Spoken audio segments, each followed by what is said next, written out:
तो जय बाबा की सभी को।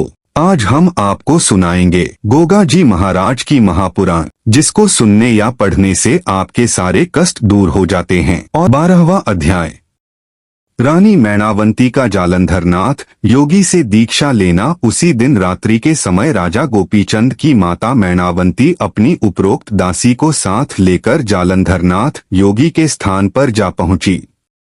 जालंधर नाथ उस समय अपनी दोनों आंखें मूंदे समाधि में मन बैठे थे। राजमाता मैनावंती भी अपने दोनों हाथ जोड़कर उनके सामने ही बिछे आसन पर बैठ गई। काफी देर बाद जब योगी की समाधि टूटी, तब अपने सामने दो नारियों को बैठे देखा तो पूछने लगे, माताओं, तुम लोग कौन हो और आधी रात के समय मेरी धूनी पर किस उद्देश्य से आई हो? मैनावंती अपने दोनों हाथ जोड़कर बोली, हे योगीश्वर, मैं यहाँ के राजा गोपीचंद की माता हूँ और मेरा नाम मैनावंती है, तथा जो दूसरी मेरे साथ है ये मेरी दासी है। इस समय मैं आपके दर्शनार्थ आई हूँ। विधवा होने के कारण मैं सबके सामने नहीं निकलती हूँ, इसलिए मुझे रात्रि पर्यंत यहाँ आना पड़ा है। मैनावंती की बात सुनकर जालंधर नाथ बोले, हे मातेश्वरी, किसी भी नेक स्त्री को रात्रि के समय एकांत में गैर आदमी के साथ भेंट करने में कलंक लगने की संभावना बन सकती है। इस दुनिया के लोग कपट की खान हैं, इसलिए इस स्वार्थी दुनिया से डरकर रहना ही ठीक है। इस संसार में मिथ्या दोष भी लग जाते हैं। मैनावंती बोली, महाराज जी, आप तो ब्रह्मज्ञानी संत हैं। आपकी नजर में नरनारी का भेद कैसा? आप इस नाशवान संसार से इतना भय मानते हैं। मैं तो इस दुनिया से कतई नहीं डरती। जो बुरा करे वही इससे भय माने। मैं जिस गूढ़ ज्ञान के उद्देश्य से यहाँ आई हूँ उसे पूरा किए बिना नहीं जाऊंगी। जालंधर नाथ योगी ने उत्तर दिया, आप लोग नहीं जाओगी तो मैं ईंट पत्थर मारकर तुम्हारे सिर फोड़ दूंगा या श्राप देकर भस्म कर दूंगा। तुम्हारा भला इसी में है कि इस स्थान से उठकर तुरंत चली जाओ। जालंधर नाथ की बात सुनकर मैनावंती बोली, योगीराज, अगर आपके करकमलों द्वारा हमारी मृत्यु हो जाए तो हमसे अधिक भाग्यशाली कौन होगा?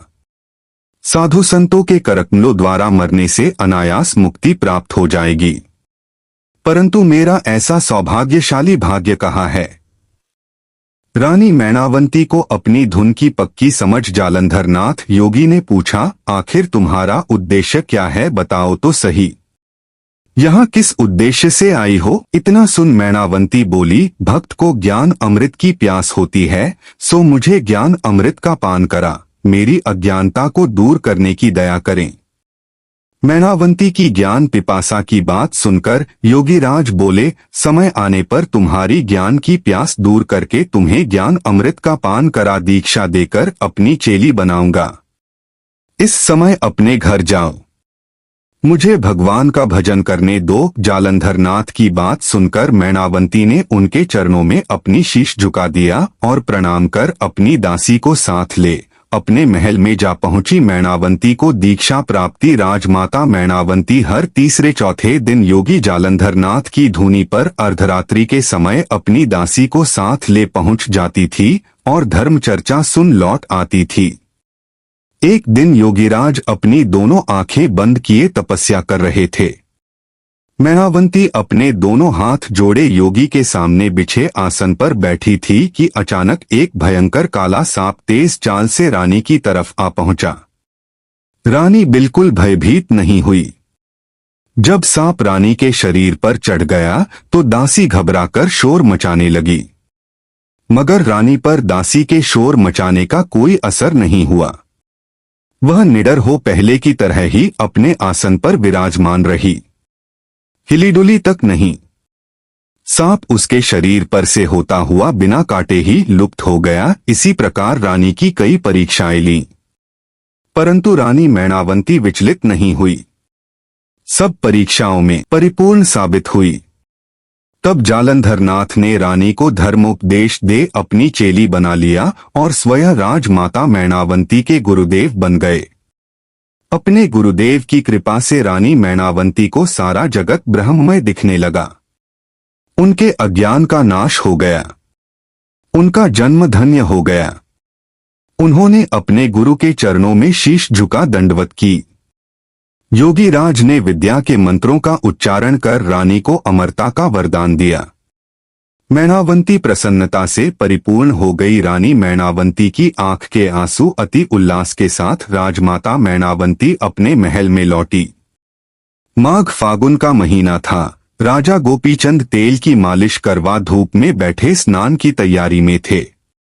अन्य रानियों के साथ पटरानी लोमवंती भी दही, चंदन, केसर वगैरह स्नानोपयोगी द्रव्य मिश्रित जल में सुगंधित सामग्री मिला रही थी। राजा गोपीचंद अपने महल की छत पर चंदन चौकी पर स्नान के लिए तैयार बैठे थे।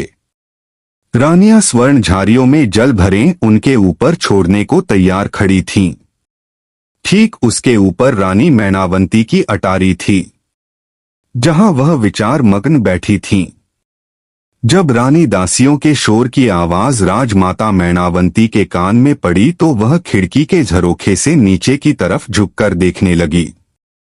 राजा गोपीचंद का स्वर्ण तुल्य गठीला बदन देखकर अपने पति राजा त्रिलोचन चंद की याद आ गई। वह भी अपनी युवा अवस्था में गोपीचंद के समान ही सुंदर व स्वस्थ देह के थे। जिस प्रकार गोपीचंद के पिता का शरीर चंदन की चिता को भेंट हो गया, उसी तरह मेरे इस बेटे गोपीचंद का यह सुंदर शरीर भी अग्नि को भेंट हो जाएगा। ऐसा विचार आते ही राजमाता मैनावंती की आंख से टप टप गर्म आंसू गिरने लगे और राजा गोपीचंद के शरीर पर बरसात की माफिक गिरने लगे। उन गर्म बूंदों की बारिश से राजा गोपीचंद ने अपनी निगाह को ऊपर उठाकर देखा तो माता मैनावंती को रोते पाया और जाना कि माता के ही आंसुओं की बूंदें मेरे शरीर पर गिरी हैं।